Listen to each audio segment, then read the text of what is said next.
प्रदीप गेवालीले त म मन्त्री भएँ तर 2 छाक तरकारी चाहिँ 2 थरी खान सक्दिने अवस्था छ भने उनले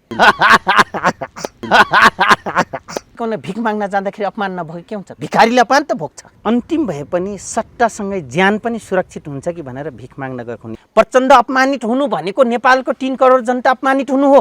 यसमा 2 मत रहेन। अब कति ट्रक ड्रेस सिराउनु पर्यो र कति हतियार ल्याइदिनु पर्यो? अहिले रहेका 150 जना खुमलटारमा बसेका जनसेना मुले बचाएर हेर्दियोस् त। यो च्यालेन्ज हो लानु चौधरीको। भिख माग्न जाने दक्षिणतिर साम्राज्यवाद विस्तारवाद भन्दा दुनियाँलाई उल्लु बनाएर लडाउने मूल्य नलायक भिखै माग्न गएका हुन्, ज्यानको भिख माग्न गएका हुन्। उनको तपाईँको विरासत अर्कोचोटि प्रधानमन्त्री मिलिजुली राष्ट्रपति बन्न पाउँछ कि पाउँदैन भनेर भिख मागेका होइन। त रले त क्रान्ति गर्नु पर्दैन, प्रचण्डको पछाडि लागिराख त प्रधानमन्त्री हुन्छस् भनेको छ क्या रले नारायणकाजीलाई। अनि आरएसएसले के कुरा गर्नुहुन्छ त? तपाईँ बरु यसलाई गरिदिनुहोस्, केही पनि नाप्दैन मूल्य। अरूले जन्माएको छोरालाई घरमा स्वास्नी ल्याइसकेपछि परवरिश गरेपछि मेरै छोरा हो भनेर आफ्नो जन्माउने हैसियत नभइसकेपछि स्वीकार्छ नि समाजमा नलायक मर्दपनले। त्यसो नै नारायण काजीजीको हकीकत हो। अमेरिकामा तँलाई घर दिन्छु अहिले बस भने पनि सबभन्दा बढी नारायण काजी उफ्रिन्छन्। के कुरा गर्नुहुन्छ? त्यस्तो खालको हुन् र। अनि चिनेछौ नि।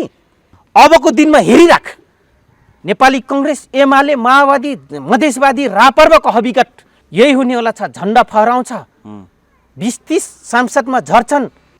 मगर गाउँको बाहुन किन बुझ्थ्यौ भद्राई भए पनि? यो त राम्रो कुरा हो। तपाईँ हाम्रो लागि यो नपुसक नेताहरू, यो खरन्डो नेताहरू रहनुभन्दा नयाँ पुस्ता राम्रो गरी आउनु, डिजिटल युगका पुस्ता आफ्नो देशलाई आफै बनाउनको लागि सेल्फ स्टेन्डनेस पावर स्ट्रेन्थ बिल्डअप गर्नको लागि, निर्माण गर्नको लागि आफ्नो अपनत्व ग्रहण गरेर देशलाई अग्रगामी दिशामा दिनको लागि आउनु त राम्रो कुरा। लवणजी स्वागत छ एकता टिभीमा। हजुर नमस्कार, धन्यवाद। कुराकानीको सुरुवात गरौँ नि। प्रचण्डमय भएको छ देश, भारत, नेपाल र प्रचण्ड। हजुर उहाँको जनयुद्धको उहाँ बसेरै भएको कुरा सर्वविदित र तपाईँले धेरै कुरा जानेकोले गर्दा अहिले दर्शकले तपाईँको कुरा सुन्न आतुर छन्। हजुर कि प्रचण्डको यो भ्रमण कस्तो योजनाबद्ध थियो? अन्तिममा अलिकति अरू जनता अथवा अरू व्यक्तिको लागि निराश बनाए भन्ने एउटा कुरा छ। तर प्रचण्डलाई के फाइदा, के थियो स्वार्थ यहाँ? बिचमा उहाँ आर्जुसँग भेटदेखिका कुरा छन् यहाँ। अलिकति यहाँ ब्याकग्राउन्डबाट जाउँ त। निराश बनाए र त्यसपछि प्रचण्डलाई फाइदा कुरा प्रश्न गर्नुभयो यहाँले। निराश त जो वामपन्थी विचारधाराबाट प्रभावित थियो, साम्राज्यवाद र विस्तारवाद इन्डियै हो, हाम्रो नजिक हेप्ने जहिले पनि यिनै हुन्, सिआइएहरू आए पनि अमेरिकन आए पनि यिनै हुन् भन्ने, जो किसिमको युरोपियन आए पनि माध्यम यिनैले बनाएर आउँछ भन्नेहरूको लागि निराशाजनक हो। यसमा 2 मत रहेन। प्रचण्डले निराशा बनाए।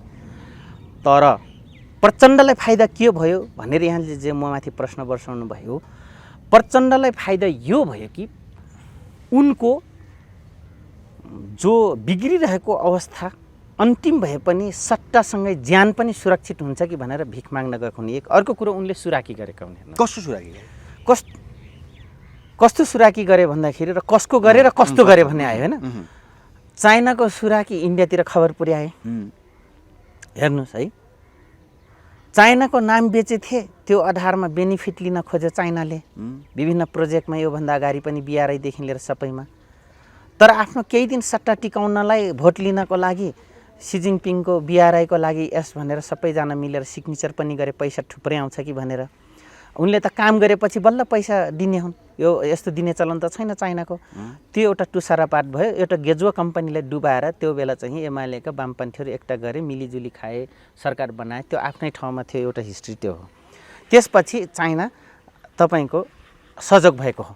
अब कुरा कसका लागि लगाए त भन्दाखेरि, कुरा मैले तपाईँहरूकै विभिन्न मिडिया र तपाईँहरूकै मिडिया भनेको छु, उनी रको बुई चढेर आउने हो युरोपियन र अमेरिकन सिआइएहरू। कहिले डाइरेक्ट आउँदैन, जबसम्म बाटो ढोका इन्डियाले खोल्दैन तबसम्म तिनीहरूको कुनै पनि यहाँ इन्ट्री हुँदैन। र उनीहरू ढोका खोलेपछि उनीहरूको इन्ट्री भएको हो। त्यो चाहिँ बेली विस्तार गर्न र आफ्नो क्षणिक जीवन बचाउनको निम्ति र सट्टा पनि अब गयो है, अब चाहिँ गयो। तपाईहरू भने मुताबिक हामी चाइना पनि कुरा मानेनौँ, हाम्रो सट्टा चाहिँ टिकाइदिनु पर्यो भनेर अर्जुन र उहाँहरूको बहुत नराम्रोसँग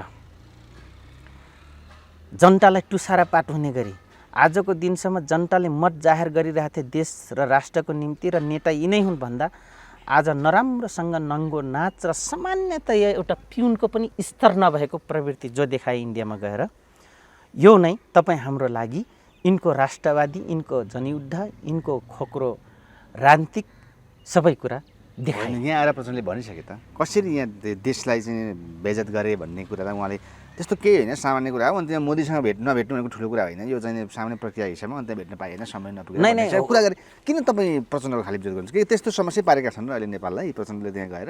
किन समस्या पार्नु? कसरी समस्या पारे? समस्या त यस प्रचण्ड कारणले पुरा पारे देशको प्रतिनिधित्व गएर गएका हुन्, बिचमा आर्जुलाई पनि भेटे त्यहाँ मिलाएर गएका हुन्। कसरी त्यो मिलाएर कसले मिलाए? 5 दल गठबन्धनका सबै मिलाएर गएका हुन्। हेर्नुहोस्, त्यो होइन, मिलाएर गएका हुन्, योजनाबद्ध तरिकाले गएका हुन्। उनले अपमान खेपेपछि साइलेन्टली भन्नु पर्यो होइन, मैले विरोध मात्रै गरेन, मैले प्रवृत्तिको विरोध गर्दैछु। अपमान खेप्नु यो जनयुद्ध त्यहीँबाट गरिएका मान्छे अपमान यो समयमा आएर हो त, यही त अहम प्रश्न हो। के गल्ती गरे प्रचण्ड? यही त अहम प्रश्न हो, तपाईँले गरेका अहम प्रश्न हुन्। किन भन्दाखेरि लगानी गर्ने यिनै, पक्ष पोषण गर्ने यिनै, जनयुद्ध सुरु गराउने यिनै, तर आज यिनै त्यहाँ गएर अपमान खेप्नुपर्ने। ऊ पनि माथिल्लोको कुरा पत्याएनौँ है हामीले चाहिँ, हामीले ऊ नै गरेनौँ भनेर भन्न जाँदा, कुरा लाउन जाँदा, चुक्ली लाउन जाँदा अपमान खेप्नु। विषयमा यति वर्षसम्म के गल्ती गरेर अपमान खेप्नु पर्यो त अहिले प्रचण्डले? उनलाई संरक्षण दिँदाखेरि या नेकपा माओवादीलाई लगानी गर्दाखेरि ज्यानको बाजी थापेर यिनीहरूमाथि उ गर्नु हुँदैन। त यहाँ आएर बस्नुभन्दा मैले ब्यालेन्स गर्छु भनेर जो 12 बुँदे सहमतिभन्दा अगाडि जो युएनले कमिटमेन्ट गरेको थियो त्यसको बेनिफिट इन्डियालाई भएन, क्षति मात्रै भयो। किनभने उसले त यस्तो राम्रो ओरिजिनल भर्याङ मुनि के अरे मकैबारीको छेउमै मैले अनैतिक सम्मान गरेर जन्माएको वामपन्थी छोरामध्ये यिनै हुन् भनेर सोचेको थिएँ नि। प्रचण्डलाई मात्रै होइन, अहिले रहेका धेरै वामपन्थीहरूले र काङ्ग्रेसीहरूले होइन, तर तिनले हुबाहु त्यो काम गर्दैनन्, त्यस कारणले क्षति भएको छ इन्डियालाई। हेर्नुहोस्, एक अर्को कुरो, चाइनाले जुन किसिमले सोच्यो कि ल इन्डियाकै बिउ भए पनि नाम मेरै बेचिएको छ समाजमा, मैले भनेको छु नि त नाम बेचिँदो रहेछ नि त। यस्ता अनैतिक सम्बन्धको राजनीतिक पनि अनैतिक सम्बन्ध हो क्या यो। हुन त तपाईँ हामीले अनैतिक सम्बन्ध भन्न मिल्दैन, राज्यमा चाहिँ लिङ्क अफ कन्डक्ट रिलेसनसिप अन्तर्राष्ट्रिय तपाईँको पोलिसीको मापदण्ड अन्तर्गत गएका हुन् भन्नुहुन्छ। यहाँले फेरि प्रश्न बर्साउनु होला, गएका हुन् तर सल्लाहले गएका हुन्। उनको अचानक अर्जुजीसँग भेटघाट भएकै होइन, योजनाबद्ध हो। त्यसो भए योजनाबद्ध हो। उनीहरूले सोझो भाषामा भन्नुपर्दा नयाँ चुनावको लागि फेरि सट्टामा ल्याइदिन र पैसा ब्याङ्कसँग नहुँदा र चुनावी खर्चको लागि र आफू नै आउने र तपाईँहरूको मकसद पुरा गरिदिने भनेर कमिटमेन्ट गर्न र चाइनाको विरुद्धमा कुरा लाउन मात्रै पुगेका हुन्। यो सर्टकट मैले तपाईँको भनिन्छ प्रचण्ड त्यसो भए देशका लागि, देशको लागि, जुन मजदुरको लागि भनेर जनयुद्ध गरेर यति वर्षमा पहिलो प्रधानमन्त्रीदेखि लिएर सारा भए, देशका लागि केही होइन त्यसरी प्रचण्ड अहिलेसम्म? देशका लागि गरेनन्, ऊ आफ्नो आफ्नो परिवार विकास, आफ्नो परिवारको लागि गरेका हुन् होइन। कसरी परिवारलाई मात्रै गरे?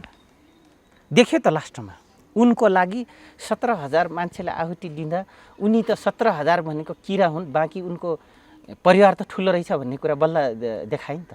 त्यस कारण त मैले भनेको छु देशको लागि होइन। प्रचण्ड कुनै आदमी देशको लागि हुँदैन? हुँदै होइन।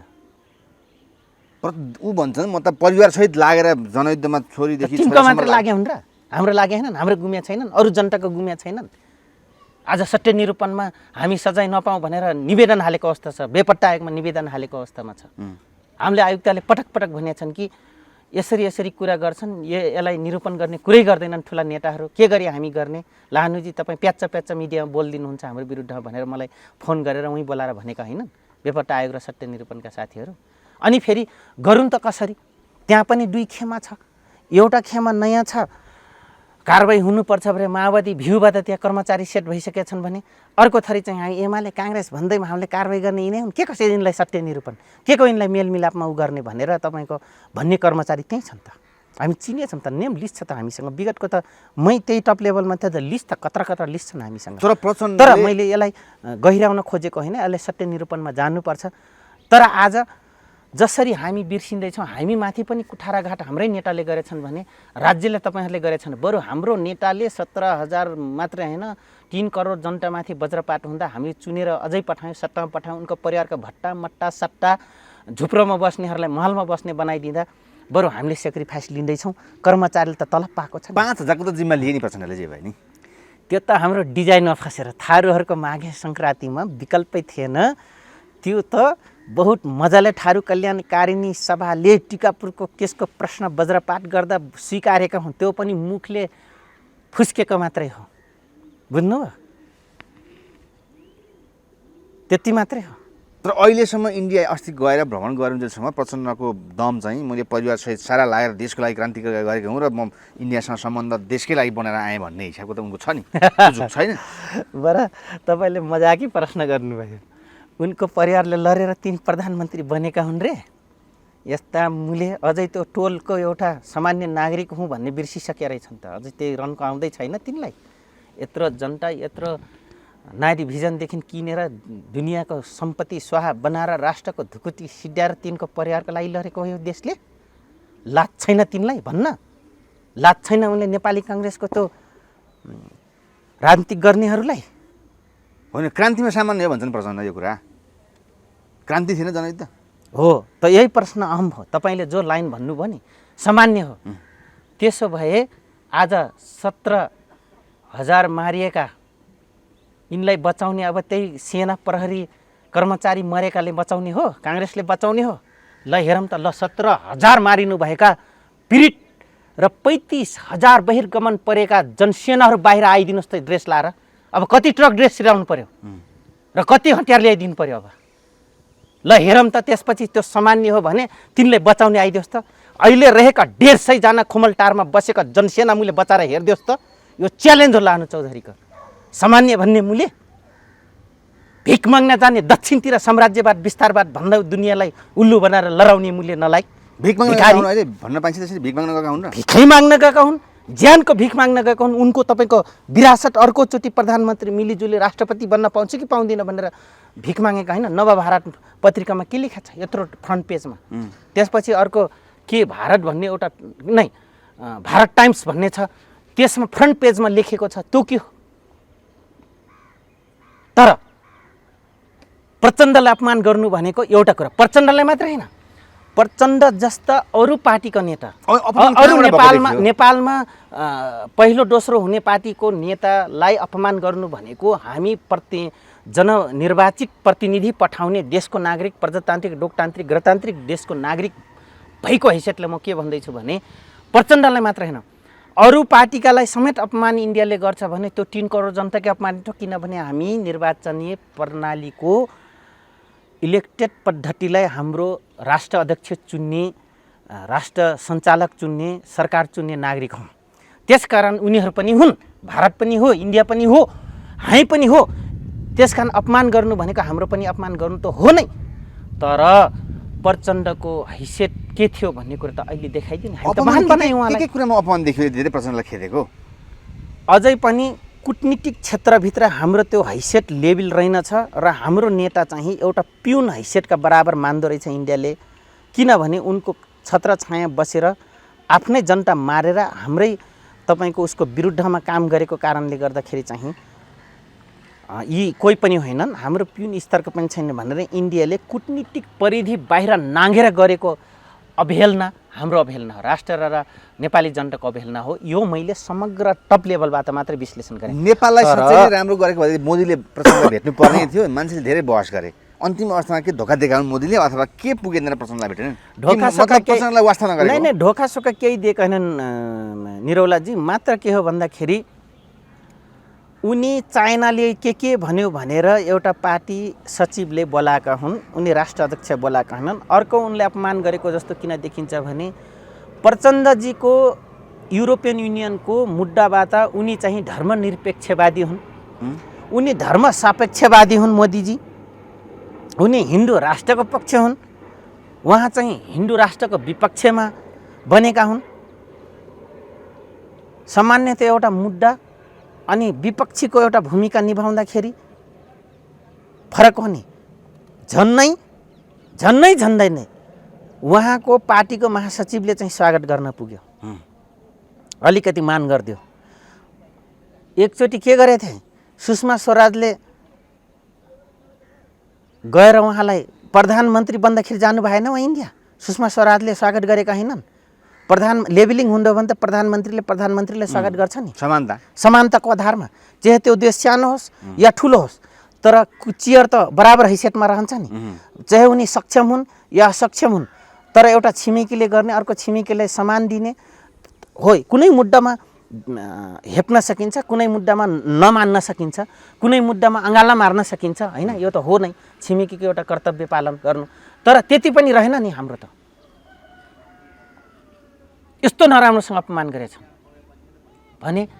एक अर्को कुरो, हामी जहिले पनि इन्डियाको निर्भरतामा बाँच्नु नि इन्डियालाई सोध्नुपर्ने, कसलाई सचिव बनाऊ, कस्ता मान्छेलाई राजदूत बनाऊ, कस्ता मान्छेलाई थिङ्क ट्याङ्क बनाऊ, कस्ता पार्टीलाई चाहिँ अगाडि बढ्न दिउँ भनेर जहिले पनि इन्डियालाई सोध्नु र कार्यकर्तामा चाहिँ जहिले पनि विद्रोह जन्माउनु, साम्राज्यवाद, विस्तारवाद रे ढोटीवाद, टोपीवाद, पगडीवाद के भनेर नकारात्मक प्रशिक्षण कार्यकर्तालाई दिनुको अझै आज प्रचण्डले भोगे कि भोगेन अपमान। राष्ट्रपति बन्न उपराष्ट्रपति कसलाई दिने, प्रधानमन्त्री को रहने, चुनावी खर्च कसले दिने, त्यसको राज्य सट्टा फेरि टिकाउने कि नटिकाउने भिख माग्न जाँदाखेरि अपमान नभए के हुन्छ? भिखारीले अपमान त भोग्छ ढोकामा। त्यसो भएदेखि यो जुन अहिले अपमान आफूले क्रिएसन गरिदिए प्रचण्डले, यो माहौल त अहिलेदेखि होइन, ऊ त जहिले पनि बिगारेर आफ्नो छेउमा आउने बनाउने हो। चाहे प्रचण्ड मात्रै होइन, प्रचण्ड बाहेक अरू कोही आउनुभयो भने पनि यही नै हो हुने। हेर्नुहोस्, एक तर तपाईँ हामीले प्रचण्डजीको नेगेटिभ कुरा गर्दा गर्दै, अर्जु देउवाको भेटघाटको नेगेटिभ कुरा गर्दा गर्दै एउटा कुरा चाहिँ अहिले अहम विषय हो जो तपाईँ हामीले त्यो कुरातिर डाइभर्ट भइरहेको छैनौँ। अथवा कुनै पनि पत्रकार साथीहरूले यो कुरालाई कोट्याइराख्नु भएको छैन। अहिले श्रीलङ्काको हालत अवस्था कतै नेपाल पुग्छ कि किन बैंकमा पैसा छैन, त्यही गरिबका छोराछोरी गएर बोरामा प्याक भएर हुन् कि के हुन्, दिएर यहाँका मूल्य मै हुँ भन्ने आर्मी पुलिस अफसरहरू, नेपाल प्रहरी कर्मचारीहरू यही मूल्यको दिनदिनै करोडौँको महिनाको करोडौँ खर्च धानिरहेको थियो। आज त्यो धान्ने अवस्था थिएन।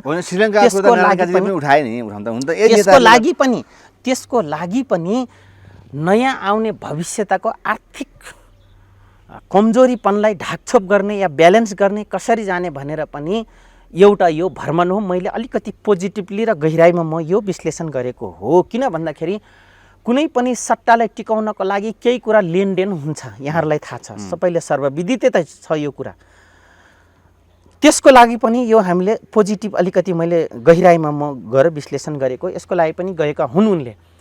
तर सर्फेसली तरलताको हिसाबले हामीले के देख्यौँ, सट्टाको रूपमा हामीले के देख्यौँ त भन्दाखेरि उनी आफ्नो सट्टा टिकाउनाले भिख माग्न गएका हुन्। यसमा दुई मत छैन। चाइनाको कुरा पनि चुक्ली लाउन गएका हुन्, यसमा दुई मत छैन। प्रचण्ड आफै चाइनासँग किन चिड्याउन सक्दैछ नेपाल? त्यसो भएदेखि नेपालसँग चाइना चिनिदिने यस्तो त यहाँको कुन कम्युनिस्ट, ओरिजिनल कम्युनिस्ट नाम बेच्ने न हो। मैले पटक पटक भनेको छन्, पूर्वीय दर्शन, पश्चिमा दर्शन, वामपन्थी दर्शन भनेर युनिभर्सिटीले पढाउने हो, प्रोफेसरले पढाउने हो, विद्यार्थीले उल्लु बनाउने हो। कौटिल्य अर्थशास्त्र सँगसँगै जोडिएर तपाईँको मार्क्सिजम पढाएपछि कौटिल्य अर्थशास्त्र आइहाल्छ। त्यसपछि गएर यहाँ के हुन्, प्रगति पुस्तक जस्ता धेरै पुस्तकलाई खोल्नु भएको छ, रोयल्टी तिरेर किताब छपाउनुहुन्छ, दुनियाँले किताब बेच्नुहुन्छ। विभिन्न नाउँमा पार्टीहरू खुल्छन्, नेपाल सरकारलाई राजस्व बुझाउने हो, दर्ता गराउने, जितौँ नजितौँ पसल खोल्ने हो चुनाव लड्नको लागि।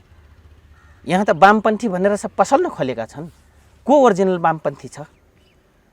हेर्नुहोस्, चाइना खुसी थियो, जे भने वामपन्थी हुन्, रातै हुन्, रातो कार्पेटमा छन्। मलाई पनि ओछ्याउँछ कुनै दिन रातो कार्पेट, र मलाई त्यही बेलामा म चाहिँ आफ्नो यसो छस्स घुसाइहाल्छु र मेरो मकसद पुरा गरिहाल्छु भनेर लागेको हो। बल्ल थाहा पायो। त्यसो भएदेखि आजु र प्रचण्ड त्यहाँ भेट्नु भनेको विदेश मन्त्री स्तरको मान्छे, किन सिपिसीको जो विदेश प्रमुख हुन्छ त्यो रक्षा मन्त्री र विदेश मन्त्रालय सम्हाल्छ।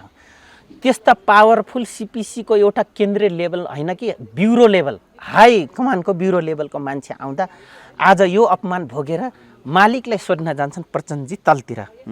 अनि यो त प्रचण्डको अपमान मात्रै होइन, प्रचण्डको सँगै नेपालको वामपन्थी, नेपालका कम्युनिस्ट पार्टी र चाइनाले टेवा दिएको कार्यकर्तालाई समेत इन्डियाले अपमान गरेछ। के गहिराइमा बुझेका छन् कसले? तर तपाईँले भन्दै गर्दा प्रचण्ड यति धेरै शक्तिशाली यो सरकारमा छन्, देवता नाम मान्दैन, सबै प्रचण्डकै सरकार हो भन्छ नि त। आजसँग सेटिङ गर्ने कुरा ठिकै त राम्रै, यहाँले प्रश्न बडा राम्रो गहिरो गर्नुभयो। आज प्रचण्ड शक्तिशाली हाम्रा लागि हामी शक्तिशाली बनाएकै हो, र हामी शक्तिशाली होइनौँ।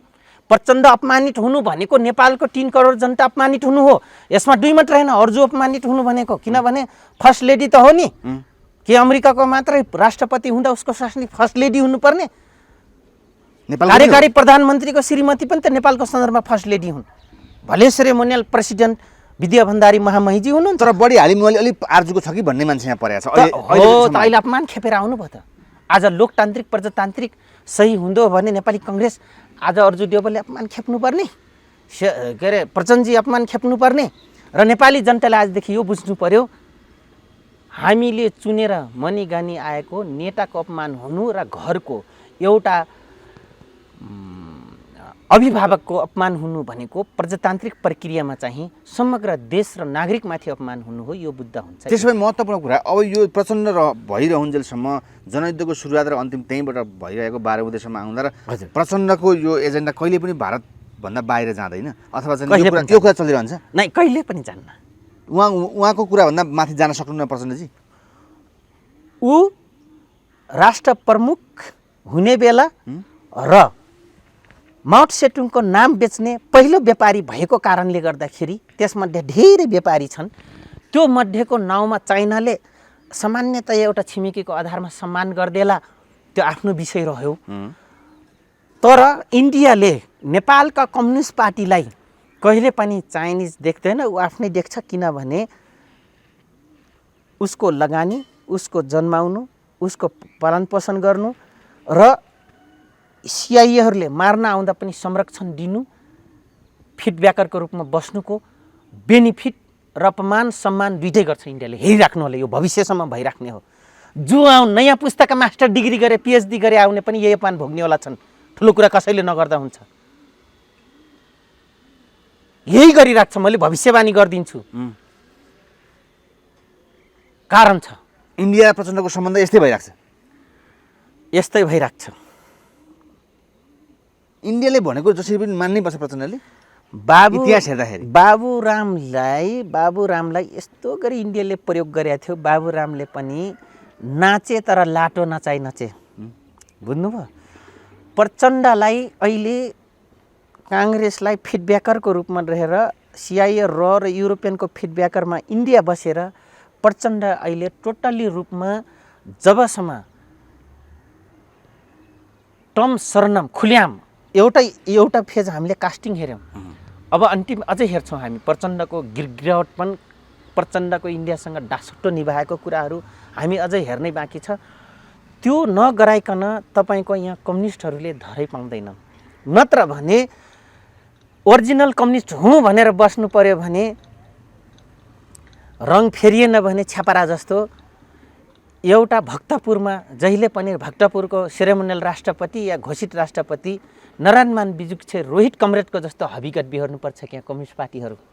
यो पनि म भनिदिन्छु। तर विश्व मानचित्रमा भक्तपुरको राष्ट्रपति घोषित भए पनि अघोषित भए पनि नारायणमान बिजुक्छेको आफ्नो फरक माहौल छ अन्तर्राष्ट्रिय लेभलमा। त्यो छवि त बनाउन सकेन नि। राष्ट्रिय जनमोर्चाको चित्रबहादुर केसीले बनाउन सक्नुभयो? गरिबी तथा निवारण प्रधान के अरे मन्त्री हुँदाखेरि त्यो दिनदेखि देख्नुभयो बोलीको अब पारा के भयो?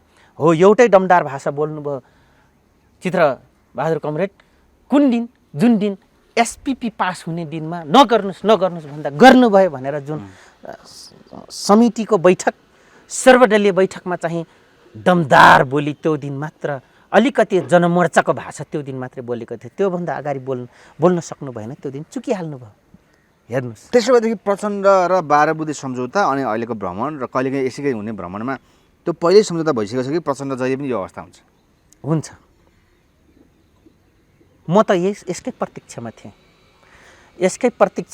यसैको लागि म 6 वर्ष मैले हेरेको हुँ। किन हामीलाई त्यो दिन म लोकल एफएममा कैलालीमा चुनाव लड्दाखेरि दिँदाखेरि तपाईँ एउटा झन्डा फहराउने दर्ता गराउने तपाईँको हैसियत के भन्यो? अबको दिनमा हेरिराख, नेपाली कङ्ग्रेस, एमाले, माओवादी, मधेसवादी, रापर्वको हविगत यही हुनेवाला छ। झन्डा फहराउँछ, 20-30 सांसदमा झर्छन्। मलाई जे वज्रपात गर्दै हुन्छ यो दिन तपाईँ देख्नुहुन्छ भनेर मैले भनेको थिएँ त्यहाँका लोकल पत्रकारहरूले। आज गठबन्धन गरेनन् भने निरौलाजी 15, 20, 25 भन्दा कसैको तपाईँको सांसद हुनेवाला छैन। कसरी हुनेवाला छैनन्? यो बिचमा ठुलो फाटो हुन्छ। कसको फाटो हुन्छ? एमाले एकतिर, माधव कुमार नेपाल एकतिर, वामदेवजी खोलिहाल्नु भयो नयाँ पार्टी होइन। उहाँहरूको एकतिर काङ्ग्रेसको दुईवटा मत छ, धर्मनिरपेक्ष जाने, हिन्दू राज्यमा जाने, या तपाईँको सापेक्षिक हिन्दू धर्ममा जाने र सेरेमोनियल राजामा जाने भनेर उहाँहरूको पनि विवाद देखिन्छ। मधेसवादी देखिहाल्नु भयो। मलाई कैलाली, कञ्चनपुर, बाँके बर्दिया अस्ति भर्खर लोकल इलेक्सनमा जाँदाखेरि मधेसवादी भन्नेहरू नक्ली त्यो मधेसवादी थारूहरूको, जनजातिहरूको, मगरहरूको मैले धेरै प्रश्न सुने। बाहुन साथीहरूको, क्षेत्री साथीहरूको, थारू साथीहरूको धेरै मैले प्रश्नहरू सुने क्या। मैले भने त्यो मधेसवादी उपेन्द्र यादवको पनि रहँदैन साथी हो। म 14 वर्षको उमेरमा आज 47 वर्ष भएँ, राजनीति गर्दै बुढो भएको छु। जवान भएर पेसा चलाउँछु। मेरो अब मैले त राजनीति गर्नुपर्छ, मेरो गरेका गलत क्रियाकलाप ढाकछोप गर्नुपर्छ, पावर गेन गर्नुपर्छ, मैले दुश्मनलाई ठेगान लाउनुपर्छ भनेर राजनीति गरेन। राष्ट्रको सेवा गर्छु भनेर हुँदै बच्चाकालदेखि म राजनीति गरेँ मान्छे हो। तपाईँ र मेरो जीवनमा यति डिफ्रेन्स छ भने मैले च्यालेन्जका साथ भन्दै फुट्छ। बाबुराम भट्टराई र उपेन्द्र यादव फुट्छन्, हेरिराख्नु होला। त्यो हामीले काहीँ न काहीँ लाहनु चौधरी चप्पल लाएर हिँडे पनि अन्तर्राष्ट्रिय च्यानलमा बलियो छु। अहिले त उपेन्द्रले कारबाही गर्नुपर्ने स्थिति आयो नि बाबुरामलाई होइन? ठिकै छ, त्यो त मकसद पुरा भयो, हुन्छ। यो त मैले कसको पुरा भयो मकसद चाहिँ? मधेस 8वटा जिल्ला लगेर गयो, सबैको मकसद पुरा भयो। मैले त्यो जति कुरा गरोस् न राजेन्द्र श्रेष्ठ अनि त्यो के अरे त्यो राई गएको छ नि अशोक राई, जति कुरा गरोस् नि, अनि मधेसिया बाहुन गएको छ नि त्यो रामचन्द्र झा, जति कुरा गरोस् न, बाबुराम जति कुरा गरोस् न। यो ब्यालेन्स देखाउनु थियो, लिएर गयो उपेन्द्रले। मधेस घोषणा गरा, मकसद पुरा भयो। अब किन बाबुराम चाहियो? बाबुरामले यति किन चाहियो त अशोक राई? बाबुराम यति धेरै किन चाहियो त्यो राजेन्द्र श्रेष्ठ, के अरे महर्जन? देखाउनु थियो, आफ्नो मकसद पुरा गरेर गयो। ऊ अर्को एजेन्सी जन्माइदिए, जनमत पार्टी, डाक्टर सीके राउतलाई होइन भने उनीहरू सफल छन्। बाबुरामले यति कुरा किन बुझ्दैन थिए? अथवा यो अहिले यता मगर गाउँको बाहुन किन बुझ्थ्यो? ऊ भद्राई भए पनि बाहुनको बाहुन भइदिए पो बुझ्थ्यो त। मगर गाउँको बाहुन बुझ्छ? थारू गाउँको बाहुन कहीँ बुझ्छ? नेवार गाउँको गुरुङ गाउँको कोही बुझ्छ? अहिले यो अवस्था आयो। यो अवस्था आयो। सङ्गत गरेछ नेवारको। प्रचण्ड र बाबुराम सङ्गत सबैको गर्नुपर्छ। यहाँको समाज नै जनजाति हो। तपाईँ हामी भेट्नु हुँदा प्रचण्ड र बाबुराम उपराष्ट्रपति पुन्छको रहबरमा झन्डै मिल्न खोजेका थिए। के हुँदैछ त्यति सम्भावना छ? अब त चाइना र इन्डिया मिलेर फेरि वाम एकातिर ल्याउँछन्। त्यो बेला इन्डियाले चाहिँ युरोपियन युनियन र अमेरिकनहरूलाई चाहिँ अलिकति साइड लगाएर दुईटा दक्षिण र उत्तर मिलेपछि बल्ल वाम एकता हुन्छ। हेरिराख्नु होला, यो मेरो भविष्यवाणी हो। बाबुराम त्यसो कहाँ जान्छन् त? प्रचण्डसँग मिल्छन्? अझै पनि प्रचण्डले त आउनु भनिराख्दा रहेछन् त प्रचण्ड त। अब यहाँ यसो छ, हेर्नुहोस्, प्रचण्ड बिनाको अन्य वामपन्थी अधुरो, जसरी लिबरल केपी ओली अधुरो हुन्छ नि, उग्र वामपन्थीहरूको प्रचण्ड बिनाको वाम एकता खल्लो, प्रचण्डलाई ठेगान लाउन सक्ने वामपन्थी नेता बिनाको उसको खल्लो पार्टी हुन्छ। अब मान्नुहोस्, चटनी कलाई भनिन्छ, अचार कलाई भनिन्छ, तरकारी टाँठो कलाई भनिन्छ। बुझ्नुहुन्छ नि? तपाईँ हामीले दैनिकी प्रयोग गर्छौँ त। पोलिटिकल कम्पोजिसन कम्बिनेसनमा पनि के हुन्छ भने वान टु एनदर तपाईँको प्यारालल हुँदैन कि अपोजिसन नेसेसिटी हुन्छ। प्यारालल भनेको त्यो चाहिँ पावरमा सेयरिङमा डिसब्यालेन्स हुन्छ। यो थ्योरी हो, सिद्धान्त हो राजनीतिकको। त्यसरी नै अहिले उनीहरूमा एक टु अर्कामा वान टु अनेदरमा तपाईँको हुनुभन्दा, अपोजिसन र पोजिसन हुनुभन्दा प्यारालालमा जान खोजिरहेछन्। प्यारालालको निम्ति पनि र ढुज्जा हुँदाखेरि कतै दक्षिणपन्थी काङ्ग्रेस र मधेसवादी, अर्को नक्ली काङ्ग्रेस हो नि त मधेसवादीहरू सबै, त्यो दक्षिण मधेसवादी नक्ली काङ्ग्रेसहरूको कतै भाउ बढ्छ कि नयाँ उम्रेका स्वतन्त्र रूपमा आएका नयाँ युवाहरूको, नयाँ पुस्ताहरूको कतै हलिमुहाली हुन्छ कि भनेर डर काँपले गर्दाखेरि नामको मात्रै भए पनि वाम एकता हुनु आवश्यक देखेका छन्। एकता हुन्छ नि, हेरिराख्नु होला, हुन्छ, एकतै हुन्छ। त्यसो भएदेखि ल भनेछु गगन थापा नेपाली काङ्ग्रेस फुट्छ भन्ने हिसाबमा अरू विशेषज्ञहरू पनि भन्दैछन्।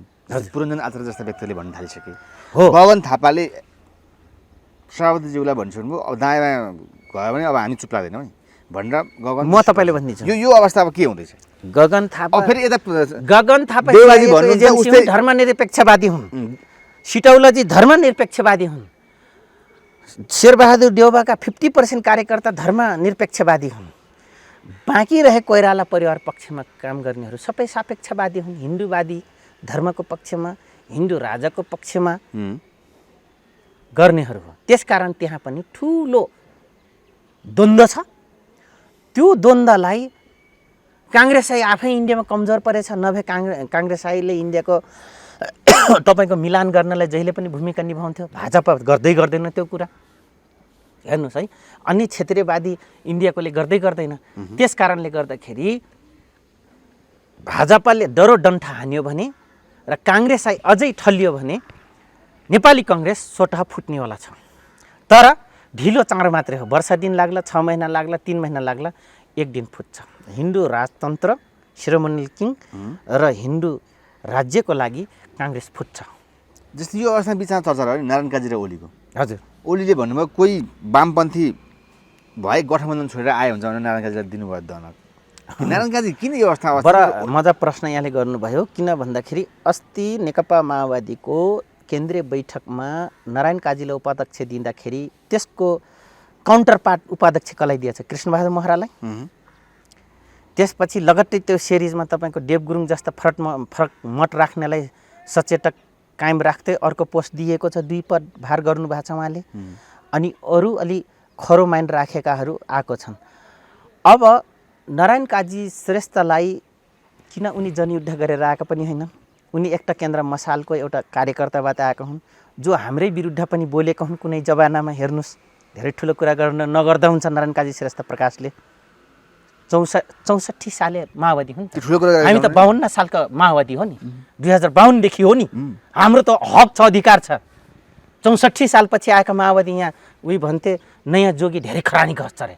अनि एक पार्टीको त्यो नक्ली भए पनि 5 मुखे, 6 मुखे, 10 मुखे भए पनि रुद्राक्ष पारेर लाउँछ। त्यस्तै नारायण काजी प्रचण्डका नजिकका पात्र यिनी नारायण काजी भयो नि त। त रले त क्रान्ति गर्नु पर्दैन, प्रचण्डको पछाडि लागिराख त प्रधानमन्त्री हुन्छस् भनेको छ क्या रले, नारायण काजीलाई। अनि आरएसएसले के कुरा गर्नुहुन्छ तपाईँ? बरु यसलाई गरिदिनुहोस्, केही पनि नाप्दैन मूल्य। नाप्न थाल्यो भने युपीबाट हामी धेरै नापिदिन्छौँ। अनि म त्यही प्रसङ्गमा आउँदै थिएँ। त्यसपछि गएर केपीले कथम कथाचित तपाईँ उप प्रधानमन्त्री बनिसक्नुभयो नारायण काजीजी, प्रधानमन्त्री बन्नुहुन्छ, राष्ट्रपतिको लागि हामी गर्दैछौँ, त्यहाँ छोडिदिनुहोस् भन्दा नारायण काजी जान्छन्। किन? उनी अरूले जन्माएको छोरालाई घरमा स्वास्नी ल्याइसकेपछि, परवरिश गरेपछि मेरै छोरा हो भनेर आफ्नो जन्माउने हैसियत नभइसकेपछि स्वीकार्छ नि समाजमा नलायक मर्दपनले। त्यसरी नारायण काजीजीको हदिकट हो। बेलामा बरबराउने कारण बेला बेला बरबराउने त अल्पमतमा पर्छन्, बरबराउँछन्।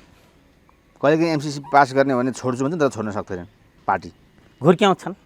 प्रचण्डले पनि एमसिसीको अगेन्स्टमा बोल्न लाउने पात्र जन्माएको छ नि। देव गुरुङ, नारायण काजी श्रेष्ठ, महरा, लीलामणि पोखरेल छन् नि। त्यो प्यानल सेट गरेर राखेको छ नि।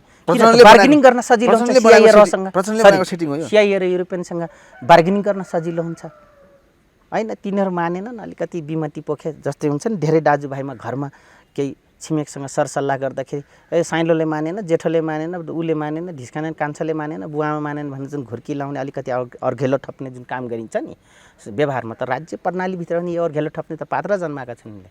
नारायण काजी तपाईँको एमसिसी अमेरिकामा तँलाई घर दिन्छु अहिले बस भन्यो भने सबभन्दा बढी नारायण काजी उफ्रिन्छन्। के कुरा गर्नुहुन्छ? त्यस्तो खालको हुन् र। अनि चिनेछौँ नि, जनमोर्चाको विद्यार्थी हामी हौँ, एकता केन्द्र मसालका विद्यार्थी तिनी हुन्, चिनेछौँ नि। भले अग्रज हुन्, दाई हुन्, उमेरमा पनि दाई हुन्, राजनीतिक अलि अगाडि गरेछन् हामीभन्दा, तर चरित्र त हामीलाई देखाएका छन् नि अग्रजले। सही कम्युनिस्ट चरित्र त देखाउनु भएको छैन नि कोही पनि। त्यसै कुराकानीको अन्तिममा छौँ हामी। हजुर, यो कालो धनलाई सेतो धन पार्ने कुरा अलिकति चर्चामा उठ्यो र अस्ति प्रदीप गेवालीले त म मन्त्री भएँ तर 2 छाक तरकारी चाहिँ 2 थरी खान सक्दिनँ अवस्था छ भने उनले। यो कुरालाई के खण्डन गर्न सकिन्छ?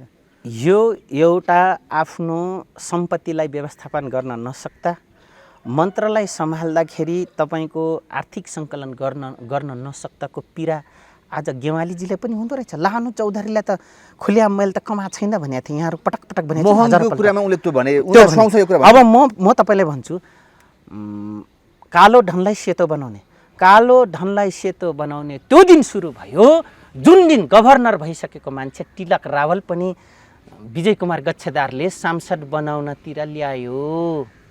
त्यो दिनदेखि आजको दिनसम्म पत्रकार मिडियाका अग्रजहरू साथीहरू र 3 करोड जनता र अरूले ख्याल गर्नुभएको थिएन। लानु चौधरी त्यो दिन गहिरो रूपले वाच गरिरहेको दिप वाच मैले गरेको थिएँ त्यो दिन। किन भन्दाखेरि अछामको मूल्य ढोटी टोपीको कुरा गर्ने, यत्रो दिमागले कुरा गर्ने समुदायको मान्छे सुदूरपश्चिमको पर्वतीया आज फोरममा गएर सांसद बन्छ, गभर्नर भइसकेको मान्छे। त्यसको लेभलिङ के हो? राष्ट्रको ठुलो हैसियतको प्रोटोकल के हो, विधि के हो? जबकि उनी गभर्नर थिए, उनको सिग्नेचरमा देशको 3 करोड जनता र विश्व मान्यता प्राप्त एउटा नोट चल्छ, एउटा जाबो कागज चल्छ।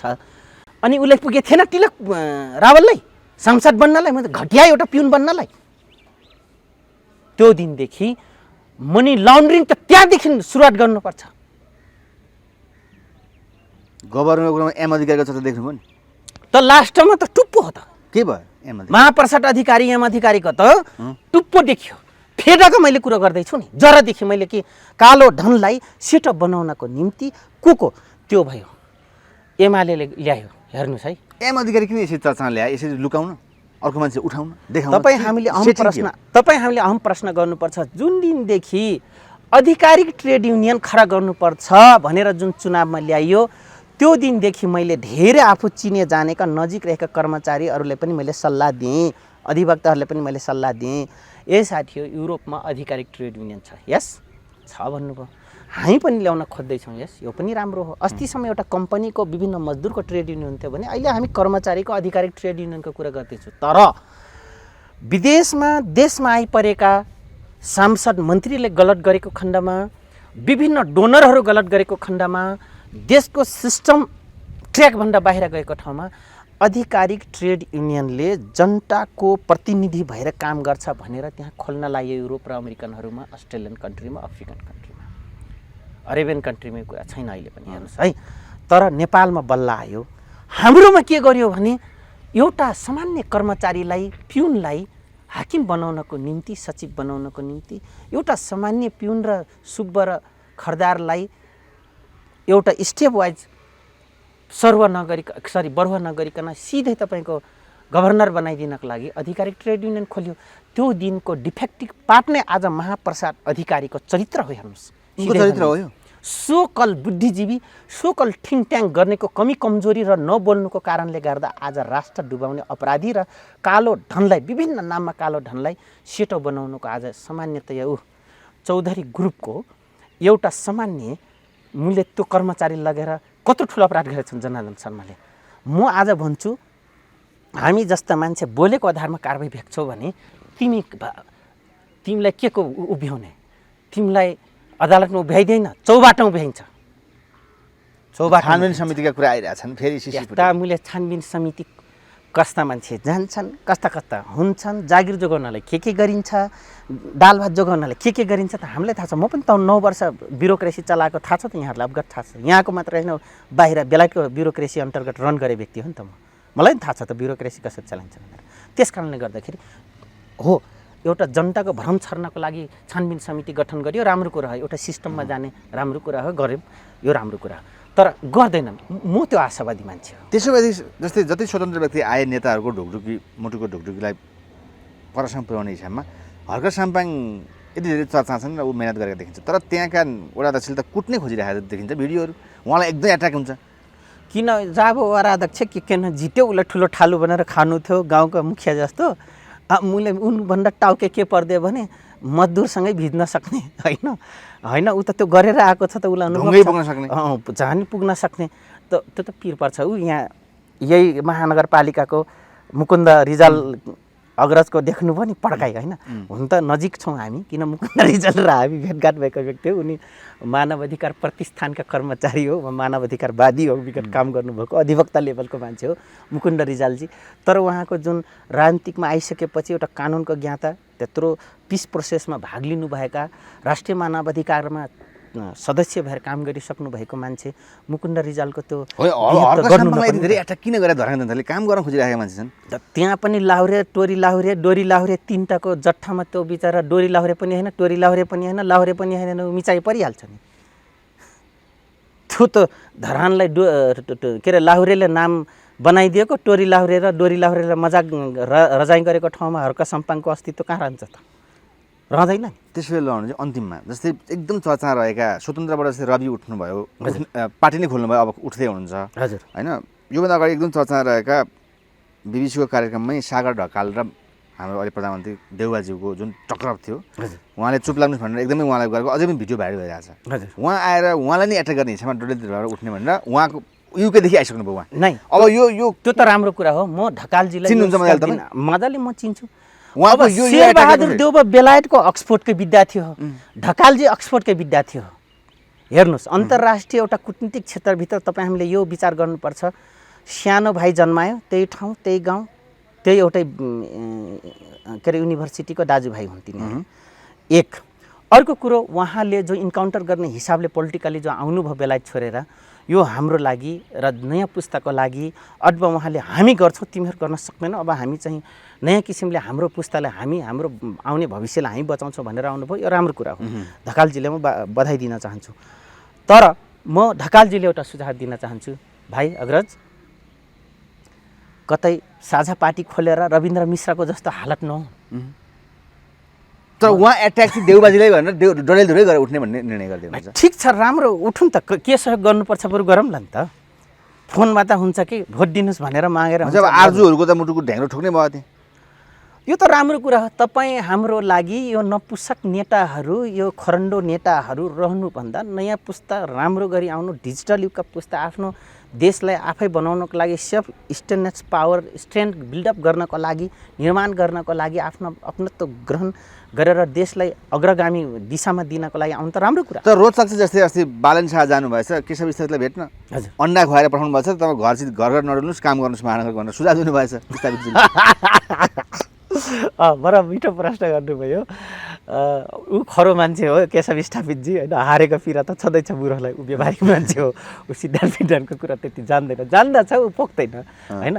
तर हो एउटा घर घर डुल्नुभन्दा उनले एउटा प्रशासनिकलाई अप टु डेट गर्ने हेर्ने होइन निर्देश गर्ने त्यसको निगरानी गर्ने भए नभएको त्यसलाई चाहिँ फलोअप गर्ने काम हो आफूलाई टाइम छ भ्यालुएसन छ भ्याल्युड छ भने त्यो टाइमले चाहिँ एकछिन जनतासँग गएर काम गर्नु उचित कुरा हो मैले पनि कुनै बेलामा अति जनवादी भयो भने नेपाल जस्तो देशमा नहुने रहेछ भनेर म पनि कतै कतै फिलिङ गर्दैछु तर यही आधारभूत आवश्यकताहरू पूर्ति गर्नको लागि हामी यो त गर्नुपर्ने रहेछ यो हर्कपा सम्पाङ र जो केशव स्थापित अग्रजले सल्लाह दिनुभयो बालेन शाहजीलाई अनि त्यो राम्रो कुरा पोजिटिभ कुरा हो मैले एउटा भिडियो हेरेको छु हर्क सम्पाङजीलाई पनि एउटा कुनै युवाले थ्रेट गरिराख्नु भएको छ नगरपालिकाको गेटनिर उहाँ बस्नु भएको छ धर्ना दिएर तर उहाँले के भन्नुभएको छ भने उहाँ ढुङ्गा बोक्न जाने हो काम पो गर्नुपर्छ त फाइल साइल पो गर्नुपर्छ भनेर उहाँले भन्नुभएको छ हो मैले त्यही भने कुनै टाइम भयो भने भ्यालिडेट गर्नको लागि जाने हो जनतासँग